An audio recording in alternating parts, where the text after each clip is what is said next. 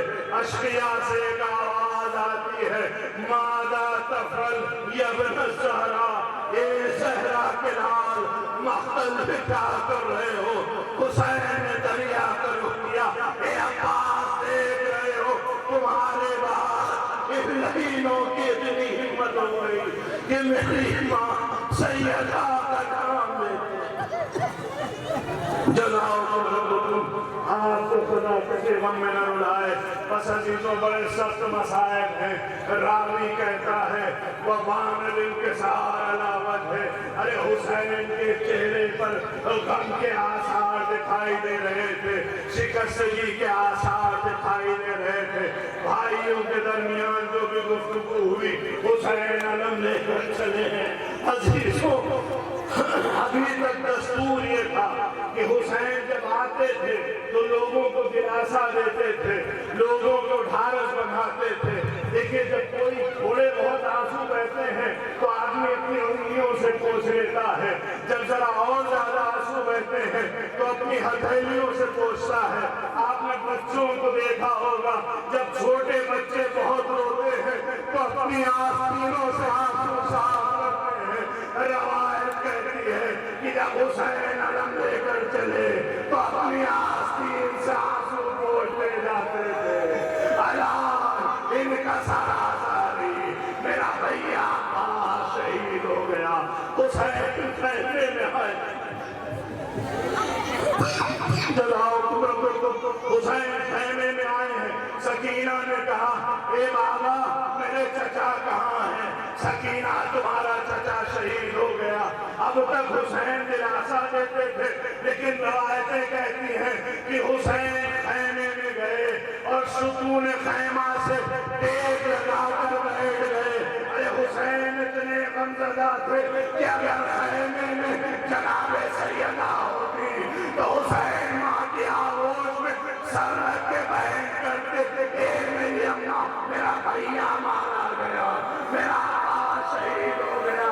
اور اس کی تاریخ میں روایتوں سے ملتی ہے کہ حسین جب خیمے سے اٹھے تو جناب زینب کے خیمے میں گئے۔ ارے اب تک جو حسین دلاسا دیتا تھا، اب تک جو حسین لوگوں کا حوصلہ بڑھاتا تھا، جب زینب کے خیمے میں آیا تو ایک طرف زینب نعرہ لگا رہی تھی میرا بھائی عباس مارا گیا۔ حسین جواب میں کہہ رہے تھے ہائے میرا بھائی عباس، ہائے میرا غریب عباس۔ زینب نے سر کو جھکا کے کہا قد صدق ابی امیر المومنین۔ کسی نے کہا ایسا کیا یاد آ گیا؟ کہا میرے بابا نے کہا تھا زینب تمہیں دیار بدیار پلایا جائے گا، تمہاری جان چھینی جائے گی۔ لیکن میں سوچتی تھی کہ جس کا عباس صحابی ہو اس کی چادر کون چھینے گا، اسے دیار بدیار کون پلائے گا۔ لیکن آج زینب کو یقین ہو گیا ہمارے خیموں میں آگ لگائی جائے گی، ہماری چادریں چھینی جائیں گی، ہمیں دیار بدیار پلایا جائے گا۔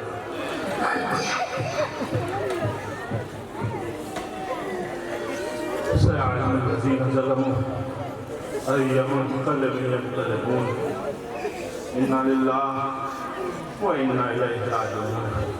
بار الہ ہمارے ناسوں کا نذرانہ قبول فرما، بار الہ ہمارے اس مختصر سے عبادت کو قبول فرما۔ بار الہ جو یہاں پر بیمار ہیں تجھے اس ذکر کا واسطہ